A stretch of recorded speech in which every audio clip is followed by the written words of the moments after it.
Hi,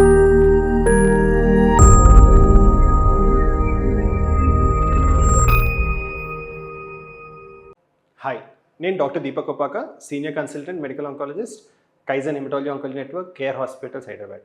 so మనం గత వీడియోస్లో చూస్తే కింద డిస్క్రిప్షన్లో కూడా వీడియోస్ పెట్టాము. ప్రాస్టేట్ క్యాన్సర్ బాడీలో ఎలా ఫామ్ అవుతుంది, హార్మోన్స్ ఎలా తోడ్పడతాయి, ఏ ట్రీట్మెంట్స్ అవైలబుల్గా ఉన్నాయి. అది కాకుండా లేటెస్ట్ వీడియోలో ఏంటి అంటే ప్రాస్టేట్ క్యాన్సర్ కోర్స్ ఎలా ఉంటుంది అన్నది మాట్లాడుకున్నాం. సో ఇవన్నీ కింద డిస్క్రిప్షన్లో కూడా ఉంటాయి, మీరు అక్కడ ఫాలో అవ్వచ్చు. ప్రాస్టేట్ క్యాన్సర్ గురించి మీకు ఇంకా వివరం తెలియాలంటే బ్రీఫ్గా ఈ వీడియోలో మనం 4వ స్టేజ్లో ప్రాస్టేట్ క్యాన్సర్ బయటపడిన వాళ్ళకి చాలామంది డాక్టర్స్ చెప్పేది ఏంటంటే దీంట్లో అవుట్కమ్స్ బాగుంటాయి, లైఫ్ స్పాన్ వేరే క్యాన్సర్స్తో కంపేర్ చేస్తే ప్రాస్టేట్ క్యాన్సర్లో అవుట్కమ్స్ బాగుంటాయి అని చెప్పారు. ఎందుకు ఇది అంటే, ఒకటి ప్రాస్టేట్ క్యాన్సర్ అనేది చాలా స్లోగా పెరిగే క్యాన్సర్ బాడీలో.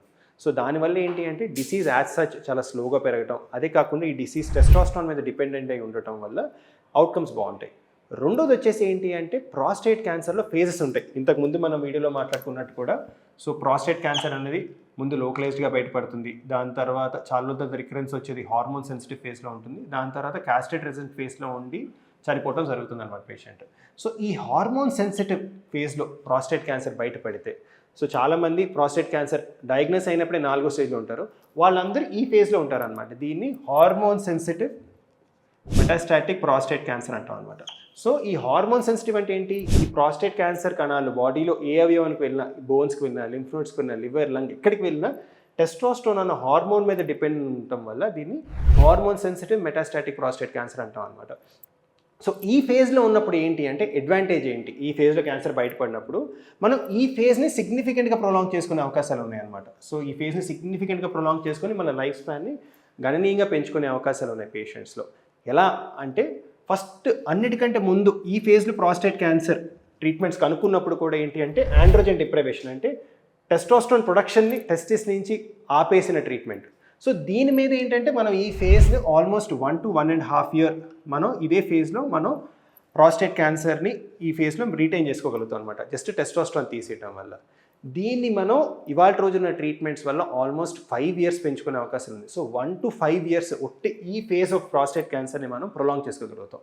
ఎలా అంటే కాంబినేషన్లో ట్రీట్మెంట్స్ ఇవ్వటం వల్ల.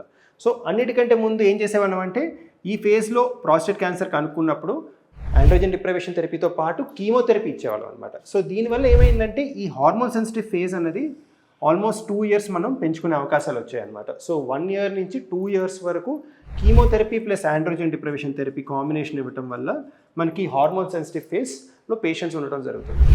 ఇవాళ రోజున ఏం చేసామంటే, ఇదే కాకుండా మనకి ఇంతకుముందు వీడియోలో కూడా మాట్లాడుకున్నాం. సో టెస్టోస్టెరాన్ 90% టెస్టిస్ నుంచి ప్రొడ్యూస్ అవుతాయి, 10% అడ్రినల్ నుంచి ప్రొడ్యూస్ అవుతుంది.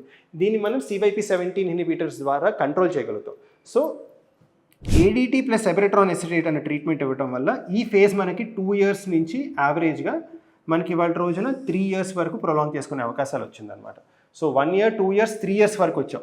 సో ఇదే ఫేజ్లో మనం ఆండ్రోజనే కాకుండా మనం ఇక్కడ ఆండ్రోజన్ రిసెప్టర్ బ్లాకర్స్ ఇంతకుముందు మనం మాట్లాడుకున్నాం, ARSIs అని చెప్పి, అవి కంబైన్ చేసినా మనకి ఏంటంటే ఇది 3 years పాటు మనం ఇదే ఫేజ్లో ప్రాస్టేట్ క్యాన్సర్ని మనం రీటైన్ చేసుకునే అవకాశాలు ఉన్నాయి. సో పేషెంట్స్కి అసలు కీమోథెరపీ వద్దు, సింపుల్గా హార్మోనల్ థెరపీతో ట్రీట్మెంట్ కావాలనుకున్న పేషెంట్స్కి మనం androgen deprivation therapy plus ARPS కలుపుకుంటే ఆల్మోస్ట్ 3 years వాళ్ళు ఇదే ఫేజ్లో మెయింటైన్ అవుతారు. సో క్యాన్సర్ కణాలు ప్రిడామినెంట్గా హార్మోన్ మీదే డిపెండ్ అవుతూ 3 years పాటు మనం క్యాన్సర్ని కంట్రోల్ చేసుకునే అవకాశం ఉంది.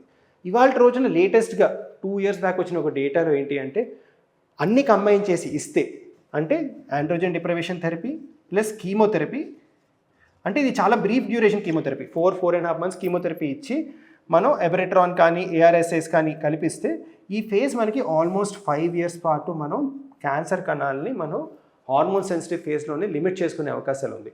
సో దీనివల్ల ఏమవుతుందంటే 1 year నుంచి ఆల్మోస్ట్ 3.5 to 5 years వరకు పేషెంట్స్ ఇదే ఫేజ్లో ఉండటం వల్ల పేషెంట్ లైఫ్ స్పాన్ గణనీయంగా ఇంప్రూవ్ అవుతుంది. దాంతోపాటు పేషెంట్ ఓవరాల్ సర్వైవల్ ఇంప్రూవ్ అవుతుంది. ప్లస్ ఇవన్నీ హార్మోనల్ థెరపీస్లోనే ప్రిడామినెంట్గా ఈ ఫేజ్లో, ఈ 5 year ఫేజ్లో కూడా ఒట్టి ఇనిషియల్ 4 months కీమోథెరపీ ఇస్తాం, మిగతా ఫేజ్ అంతా హార్మోనల్ థెరపీ ఇవ్వటం వల్ల పేషెంట్ క్వాలిటీ ఆఫ్ లైఫ్ కూడా చాలా ఇంప్రూవ్ అవుతుంది. సో ప్రాస్టేట్ క్యాన్సర్ 4వ స్టేజ్లో బయటపడిందని కంగారు పడాల్సిన అవసరం లేదు. ఎందుకు అంటే డిసీజ్ ఇవల్యూషన్లో కూడా ఈ ఫేజ్లో ఎప్పుడైతే క్యాన్సర్ బయటపడుతుందో కణాలన్నీ టెస్టోస్టెరాన్ మీద డిపెండెంట్ ఉండటం వల్ల దీన్ని హార్మోన్ సెన్సిటివ్ ఫేజ్ అంటాం. కరెక్ట్గా కాంబినేషన్ ట్రీట్మెంట్స్ ఇవ్వటం వల్ల ఈ ఫేజ్లో కూడా మనం ప్రాస్టేట్ క్యాన్సర్ బారిన పడిన పేషెంట్స్ని ఈ ఫేజ్లో మనం ఎక్కువ రోజులు పెట్టుకొని మనం ఓవరాల్గా పేషెంట్ అవుట్కమ్స్ని ఇంప్రూవ్ చేయగలుగుతాం. Thank you.